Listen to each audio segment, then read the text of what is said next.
On first down, they hand off to Marlon Mack. Huge hole, 50-yard line. He's at the 40, still going near sideline. He's at the 10. He's at the 5, and he will score. Touchdown, Marlon Mack. Touchdown, INDY.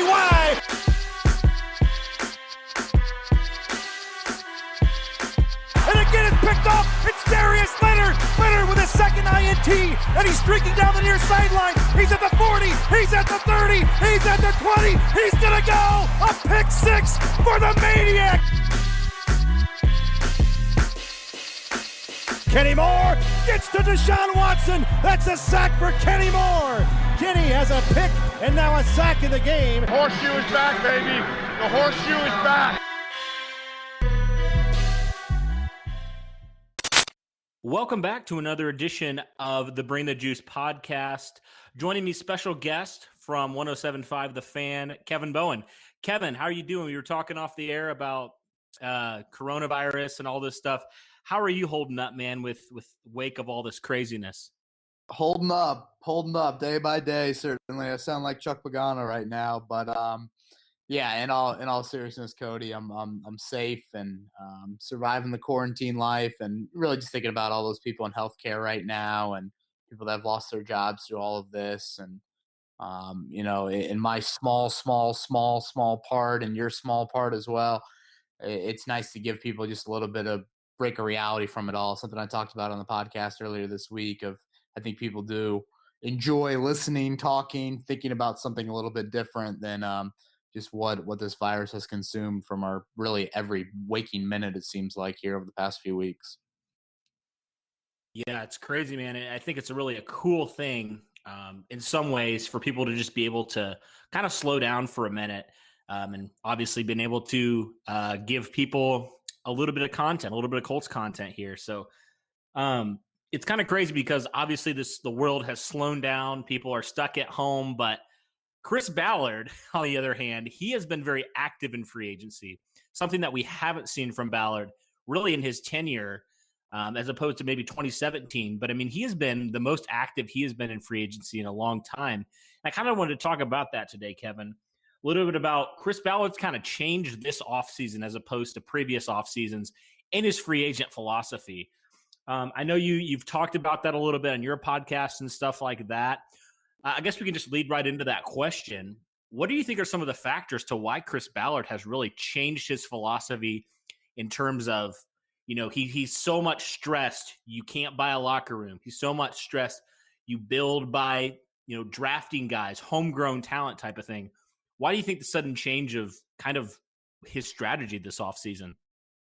Yeah, it's kind of funny, Cody. I would say non-Andrew Luck division, the question I've probably gotten the most in the last 3 years is that question of, when will Chris Ballard alter his approach? Why doesn't he spend more in free agency? When will he make a big move? Something to that effect. And it was a question that I was always very curious on. Clear that, feel like there can be a little bit more roster building or just roster supporting maybe during the month of March. But I was steadfast in really believing that would change this year. And I guess a couple of factors played into it. For one, it is year 3 of this rebuild, and now the 4th offseason that he's been at the helm of general manager. And I just think there's a comfortability to what you have with the younger core of guys like Nelson and Kenny Moore and Darius Leonard. And, you can throw in guys like Anthony Walker and Marlon Mack and, Braden Smith, Ryan Kelly, whoever else that I'm kind of forgetting right now into that group. But just feels like there's a little bit of a better base, and again, in Ballard's eyes, of the younger support inside of that locker room, which he didn't feel like there was at all early on. I mean, think about all the guys that he let go in that first offseason. So I think that was a big factor. And then secondly, it's a team that finished 7-9 after bringing back 20 of 22 starters. And when you say it's not about one player, i.e. the quarterback, and you bring back that continuity, yet you go 7-9 with one of the easier schedules in the NFL, that's a stain. And that doesn't sit well for him or for anybody in that organization. And then I think Jim Irsay's influence can't be ignored of, wow, 4 out of 5 years, like missing the playoff. That's unlike anything he's experienced and his. I think when Ballard kind of factored all of that in, it was like, all right, now is the time with still a lot of cap space and that long-term quarterback certainly not tied up from a contractual standpoint at all. This was the time to go ahead and, provide more high quality depth, quantity wise. And then again, more at that top end of the roster. Having said that, there's still been some moves that I didn't see coming at all. But the amount of activity doesn't stun me, even though there are a few things that I'm like, wow, I thought they'd be more active, but I didn't see this coming. Yeah, you talked about them making some moves that were really unexpected. I guess moving to the releases here, some of the guys that there was a few that were expected: Marcus Hunt, Brian Hoyer, some of those guys, but some of the guys, man, that weren't expected. Mainly the one guy I'm looking at is Pierre Desir, who's a guy that, man, when you think of the type of player that Chris Ballard has talked about in terms of what he stands for, what kind of presence he has in the locker room, it was kind of a shocker to me when I saw it. I remember I was traveling home, man, I was actually down in Florida and everything went kind of wild. And so we had to head back like right at the right time. But on the road, got that news and was like, oh my goodness, I was not expecting that one. Kevin, what was your reaction to hearing the Colts releasing Pierre Desir? Yeah, I would say I had a similar reaction. Every late February, early March, I look at the roster and mainly look at the cap casualty potential guys. And I just think it's always something that every NFL team has a few of those guys on their roster. And, the Colts, Desir was one of the guys I looked at. Danico Autry was probably another one. Obviously, Hoyer and Jacoby Brissett were on there as well. But when I kept coming back to Desir, I just thought, no, he checks the character box. They just gave him a 3-year extension.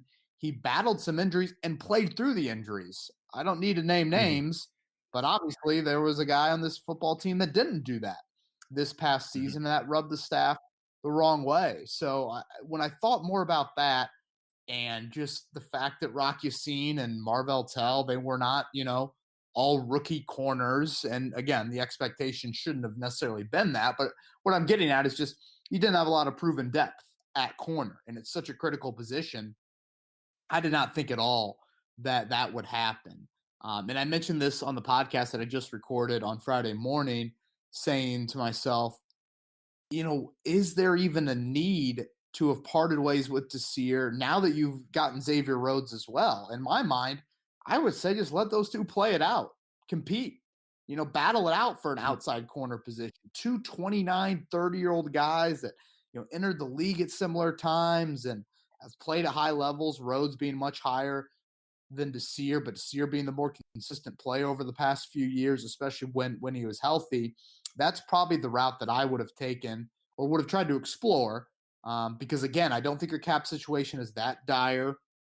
And then I also look at it as corner is just a position where one hamstring or one quad or whatever, and that guy gets exposed really, really quickly. So those were some of the factors of why I thought it was a bit of a head-scratching move, not to mention just the high character aspect that Pierre Desir checks and just how vitally important that box is for Chris Ballard. Yeah, and Derek and I were talking about on our one podcast breaking down the Xavier Rhodes signing.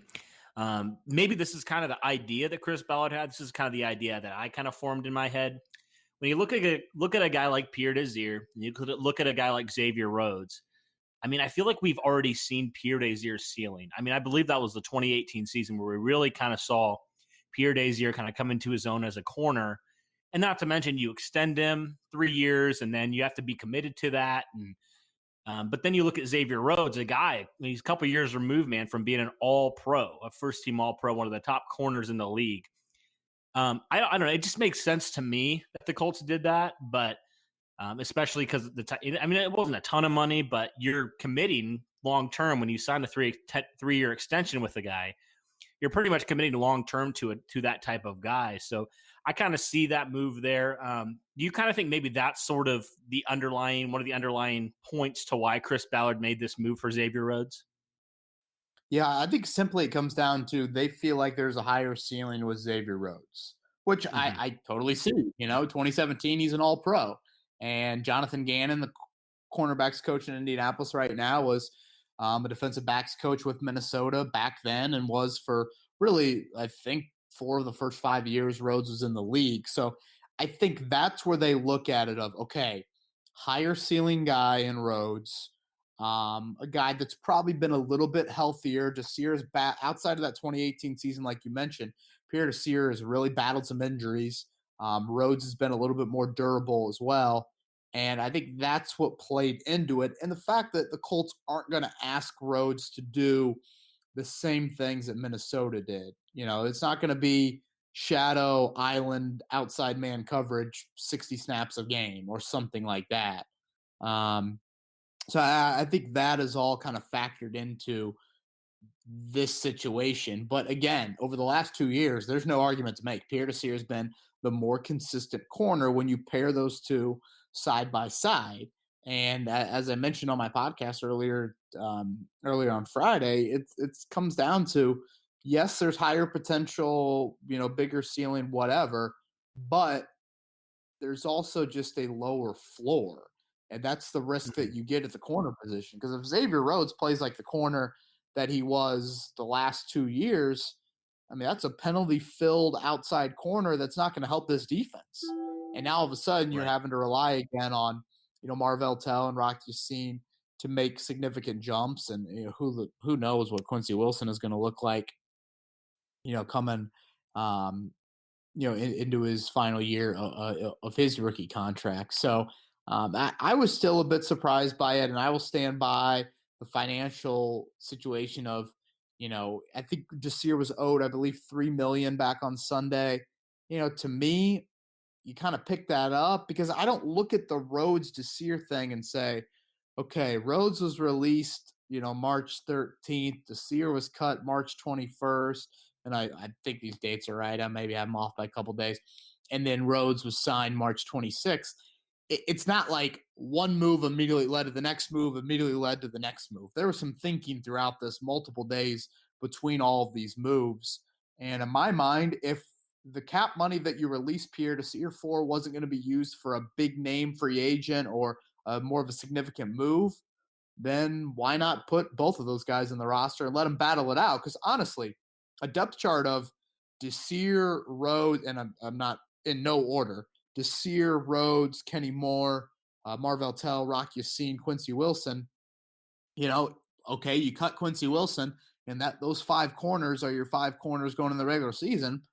That's a decent amount of corners with some depth. You're going to have one guy get hurt during the season.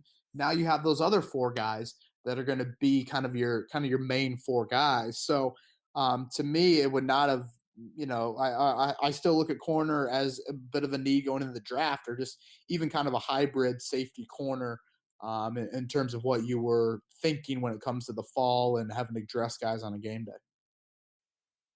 Yeah, I guess my question would be then, if you keep both of those guys there, you keep Desir, you sign Rhodes, do you think that would hurt the development of Rock Ya-Sin or a guy like Marvell Tell, guys who the Colts seemed really high on last year, guys that came in as rookies and played significant snaps for you? Yeah, I think it's a fair question. I will say this, though. I think if you got to the end of training camp and, maybe what we saw with Matthias Farley last year, and, Farley, again, a great guy, such a Ballard character player, all of those things. But there were some young safeties that they liked a little bit better. I think you almost go up to a guy like Pierre Desir or Rhodes, whoever, and be like, look, we like you, but some of these young guys we think have a bit of a higher ceiling. We're going to play them. Do you want to go somewhere else? Do you want to stay here and wait, maybe for an injury while you aren't playing a whole lot?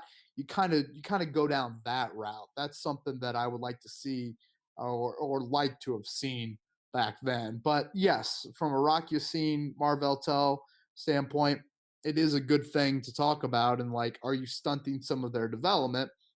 But that gets into the awkward thing of like, all right, if you're stunting development at cornerback, why are you having a 39-year-old quarterback?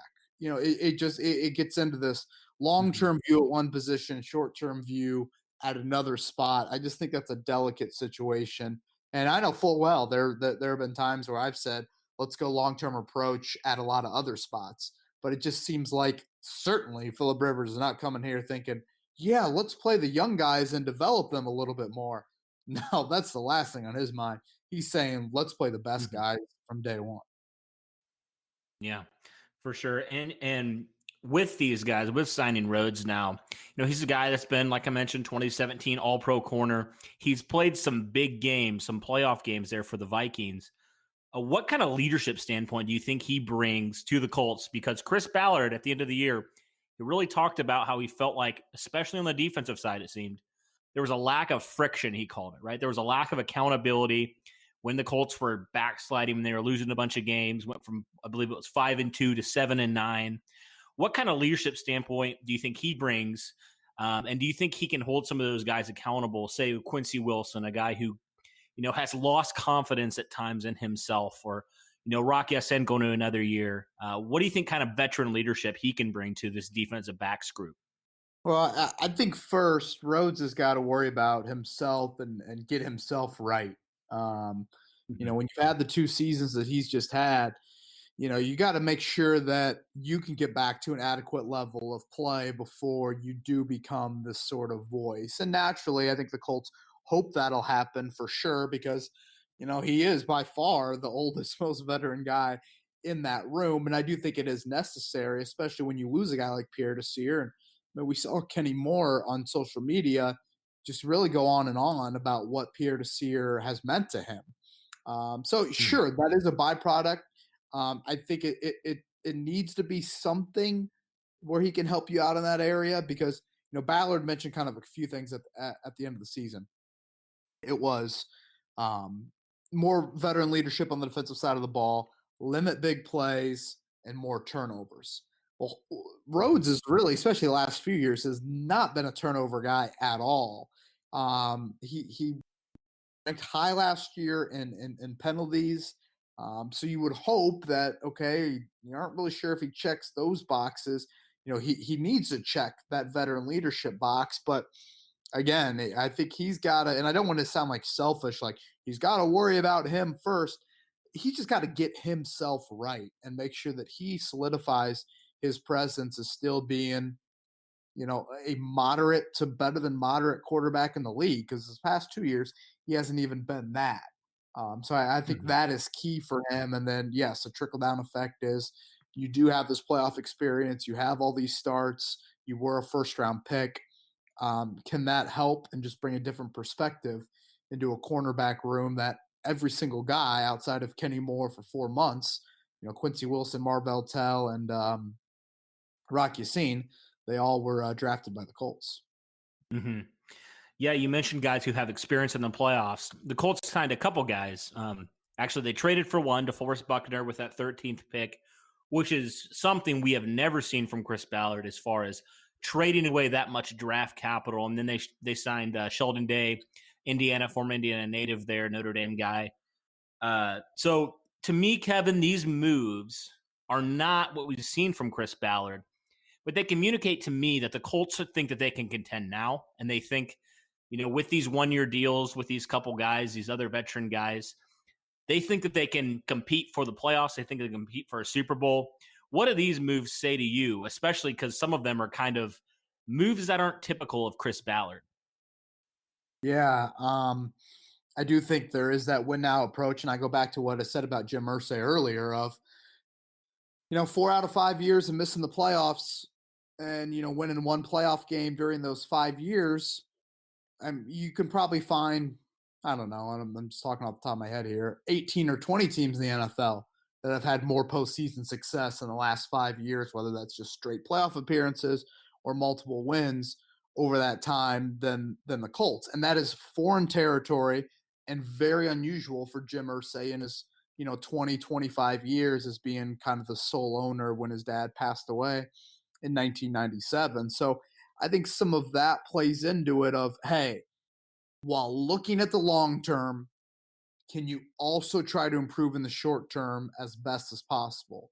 And the Colts are in a friendly enough cap situation where they feel like they can do that with the Rivers acquisition and not looking at the quarterback market this offseason in the draft, they're at 13 overall, and believing that the long-term quarterback answer was necessarily going to come from either of those avenues, trade or / Teddy Bridgewater in free agency, or, one of the top 4 quarterbacks in the draft here in 2020.